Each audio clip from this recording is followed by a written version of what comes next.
Hello students, कैसे हैं आप सब। आशा करती हूँ आप बहुत ही अच्छे होंगे। और मैं मीता सिंह रुचि क्लासेस 71 में आपका फिर से बहुत बहुत स्वागत है। तो जैसे हम अपने कर रहे हैं संविधान में मैंने आपको आर्टिकल कराए हैं। और मैंने आपको कहाँ तक करा दिया था, मैंने आपको आर्टिकल 13 तक करा दिया था। और ये हमारे क्या है, इसके आगे ये आर्टिकल आज हम करेंगे। तो चलिए देख लेते हैं। आइए देखिए, यहाँ पर क्या है संविधान में। अब देखिए हम बात किसकी करेंगे, यहाँ पर बात करेंगे वर्तमान में मूल अधिकारों को कितनी श्रेणियों में, 6 श्रेणियों में बांटा है। वर्तमान में जो है हमारे मूल अधिकारों को 6 श्रेणियों में बांटा है। और इनसे हमारे क्वेश्चन बहुत ज्यादा बनते हैं, क्योंकि हमारे मूल अधिकार 6 श्रेणियों में कौन कौन सी बांटा है और इसमें कौन कौन से हमारे आर्टिकल आते हैं, इसके बारे में बताया गया है। तो चलिए देख लेते हैं।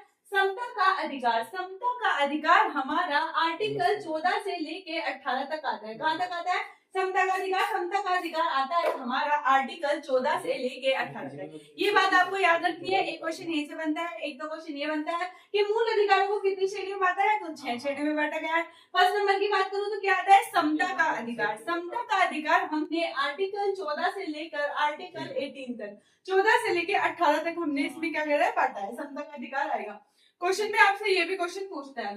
सेकंड आता है, ये भी मोस्ट इंपोर्टेंट है, स्वतंत्रता का अधिकार। कि आपको कौन कौन सी स्वतंत्रताएं दी गई है। ठीक है, स्वतंत्रता कैसी, आर्टिकल 90 में यही बताया गया है आपको किस किस चीज की स्वतंत्रता है। बाहर जाने की, आप क्या कर सकते हैं, बोलने की, वाक अभिव्यक्ति की है, घूमने की, भ्रमण करने की, कोई व्यवसाय करने की, इसके बारे में बताया गया है आपको कौन कौन सी स्वतंत्रताएं मिली है। तो किसमें आता है स्वतंत्रता का अधिकार, आर्टिकल 19 से लेकर किसमें आता है 22 तक हमारा स्वतंत्रता का अधिकार आता है। सेकंड क्वेश्चन यहाँ से बनता है हमारा, अगर आपसे पूछे स्वतंत्रता का अधिकार, तो 4 ऑप्शन दे दिए जाएंगे आपको। उसमें आपको ये भी दिया है 14 से 18 भी दिया होगा, उसमें आप 19 से 22 दिया होगा, 23 से 24 दिया होगा। तो कौन सा लगाएंगे आपको, स्वतंत्रता का अधिकार हमारा 19 से क्या होता है 22 तक स्वतंत्रता का अधिकार हमें दिया गया है। चलिए अब बात करते हैं थर्ड नंबर की, शोषण के विरुद्ध अधिकार। शोषण के विरुद्ध अधिकार क्या है। इसमें देखिए ऐसा है, मान लीजिए छोटे बच्चे हैं, उनको है ना मतलब एज से पहले वो से ना काम में लगा देते हैं। तो यहाँ पर आर्टिकल है ना 23 से 24 क्या आता है, शोषण के विरुद्ध अधिकार। यानी कि अगर बच्चा बहुत छोटा है तो आप उसे कामों में नहीं लगा सकते, क्योंकि छोटे बच्चे की एज क्या होती है, पढ़ने की होती है। और आपको पता है हमारे यहाँ 8वीं तक जो शिक्षा है वो बच्चे को सबको देनी है। तो छोटे बच्चे को आप इसमें लगा सकते हैं। तो आर्टिकल इसमें 23 से 24 में इसके बारे हमारे में बताया गया है, किसके, शोषण के विरुद्ध अधिकार के बारे में। अब बात करते हैं फोर्थ नंबर की। फोर्थ नंबर पे क्या आता है, हमारी धार्मिक स्वतंत्रता का अधिकार। धार्मिक स्वतंत्रता के अधिकार में हमारे आर्टिकल 25 से लेकर 28 तक आता है। कहां तक आता है, धार्मिक स्वतंत्रता का अधिकार आर्टिकल 25 से लेकर 28 तक आता है। एक क्वेश्चन यही बनता है और इसका डीप में इसका बताऊंगी जब आपको एक एक आर्टिकल कराऊंगी। फिलहाल आप ये जानते रहिए। यहाँ पर देखिए फिफ्थ नंबर पे क्या आता है, फिफ्थ नंबर पे आता है हमारा, किसका आता है, संस्कृति एवं शिक्षा संबंधी क्या आता है, अधिकार। संस्कृति और शिक्षा संबंधी अधिकार हमारे कौन से आर्टिकल में दिए गए हैं। तो यहाँ पर आर्टिकल 29 और 30 में हमारे संस्कृति और शिक्षा संबंधी अधिकार दिए गए हैं, जिसमें यह है कि मतलब आपको शिक्षा अपनी कुछ, जैसे मान लीजिए उर्दू की या फिर संस्कृत की, ऐसे वो भी कर सकते हैं या नहीं कर सकते हैं। तो इस तरह की यहाँ पर वो दी गई है। संवैधानिक क्या है, 6 नंबर पे आता है हमारा संवैधानिक, संवैधानिक उपचारों का अधिकार। ये मोस्ट इंपोर्टेंट है।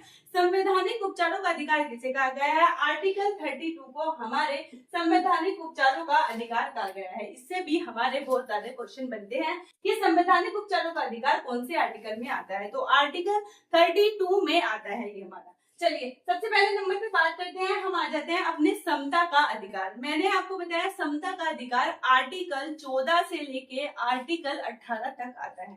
तो पहले बात करेंगे समता के अधिकार के अंतर्गत 5 प्रकार के अधिकार दिए गए हैं। समता के अधिकार में कितने प्रकार के अधिकार दिए गए हैं, 5 प्रकार के अधिकार हमारे दिए गए हैं। ये बात आपको याद रखनी है। इससे भी क्वेश्चन बनता है कि कौन कौन से अधिकार दिए गए हैं, कितने अधिकार दिए गए। तो कितने दिए गए, हमारे 5 दिए गए। चलिए अब बात करते हैं विधि के समक्ष समता। आर्टिकल 14 में आता है हमारा विधि के समक्ष समता, आर्टिकल 14 में आता है। आपको ये दिखा क्वेश्चन ये में आएगा आपको, विधि के समक्ष समता। आर्टिकल दे रखे हैं, आर्टिकल 14 है, 15 है, 16 है, 19 है, तो कौन सा है। तो यहाँ पर हमारा आर्टिकल 14 आता है। कौन सा आता है, आर्टिकल 14। तो 14 में क्या है, देखिए मोस्ट इंपोर्टेंट चीज है कि हमारा 14 में कहा क्या गया है। तो यहाँ पर 14 के अनुसार राज्य किसी व्यक्ति को भारत राज्य क्षेत्र में विधि के समक्ष समता और विधियों का समान संरक्षण से वंचित नहीं कर सकता। यानी कि आप भारत देश में किसी नागरिक को भी विधि के समक्ष समता और विधियों के समान संरक्षण से वंचित नहीं कर सकते।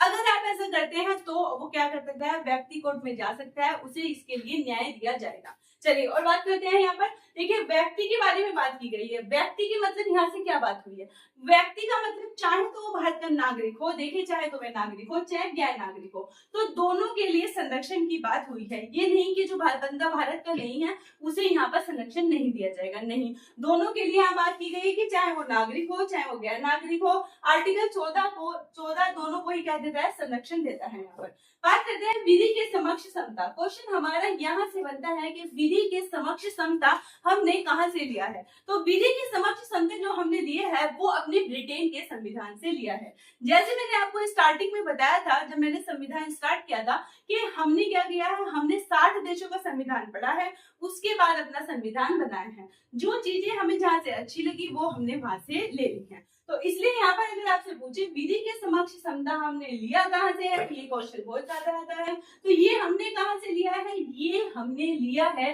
ब्रिटेन के संविधान से। कहाँ से लिया है, अपने ब्रिटेन के संविधान से। अगर आपसे क्वेश्चन एक ये भी पूछता है कि विधियों का समान संरक्षण, विधियों का समान संरक्षण आपने कहाँ से लिया है, ये हमने लिया है अमेरिका के संविधान से। याद रखिएगा ये हमने कहाँ से लिया है, ये हमने लिया है अमेरिका के संविधान से।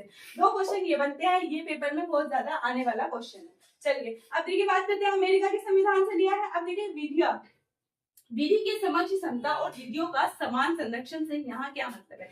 विधि के समक्ष समता से यहाँ मतलब है कि कानून से बड़ा कोई नहीं है। यानी कि या तो मैंने आपको बताया कोई बड़ा आदमी हो, कोई पैसे वाला हो, अगर वो भी कोई ऐसा गलत काम कर रहा है, या फिर छोटा हो, मतलब सजा दोनों को एक मिलेगी, उसमें कोई भी क्या होगा, अंतर नहीं किया जाएगा। इसलिए कहा गया है कि विधि के समक्ष समता, कानून से बढ़कर कोई भी नहीं है, कोई व्यक्ति नहीं है। सबसे पहले हमारा बड़ा कौन है, हमारा कानून है।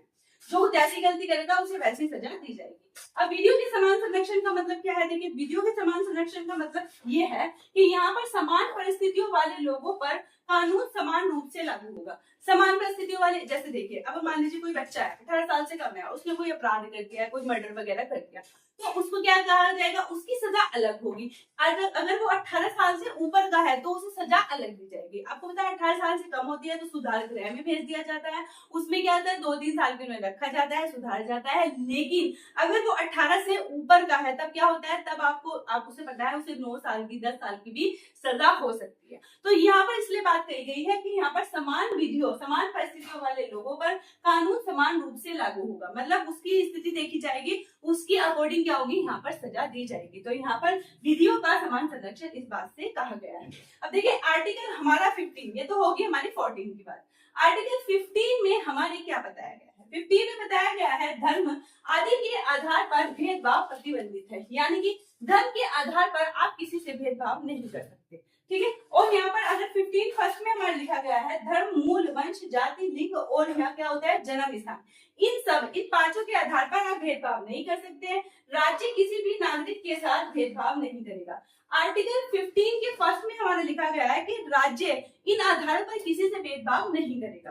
15 के 2 में हमारा लिखा गया है कि नागरिक भी एक दूसरे से इस प्रकार का भेदभाव नहीं करेंगे। यानी कि अगर कोई बंदा आपसे कहता है इस आधार पर आपसे भेदभाव करता है तो क्या कर सकते हैं आप, उसको इसकी सजा मिल सकती है, वो उसमें क्या जा सकता है, कोर्ट में जा सकता है। तो देखिए कितनी बड़ी बात लिखी है यहाँ पर कि मूल, वंश, जाति, लिंग और जन्म स्थान के आधार पर आप क्या कर सकते हैं, किसी को यहाँ पर ये नहीं कर सकते, भेदभाव उसमें नहीं कर सकते। तो ये बात यहाँ पर कही गई है। देखिए आर्टिकल यहाँ पर 15 का थर्ड में ये है, इसमें कहा है भेदभाव नहीं हो जाएगा, लेकिन बच्चों और महिलाओं के लिए यहाँ पर एक विशेष प्रावधान भी है। बच्चों और महिलाओं के लिए विशेष नियम कानून की बात भी यहाँ पर की गई है, ठीक है। तो यहाँ पर इसमें कहा गया भेदभाव नहीं किया जाएंगे, लेकिन मैंने आपको बताया आर्टिकल इसका 15 का 3 ये कहता है कि महिलाओं और बच्चों के लिए अगर उसके लिए हेल्पफुल है तो ऐसे नियम जरूर बनाए जाएंगे। इसमें क्या होगा, ये वाद योग्य नहीं होगा। तो ये आर्टिकल क्या है, ये आर्टिकल हमारा 15 है और मैंने आपको बताया यहाँ पर 14। इससे नेक्स्ट वीडियो में मैं आर्टिकल 16 के बारे में आपसे बात करूंगी। तो प्लीज बताइएगा आपको वीडियो कैसी लगी। मिलती हूँ मैं आपसे नेक्स्ट वीडियो में। Thank you.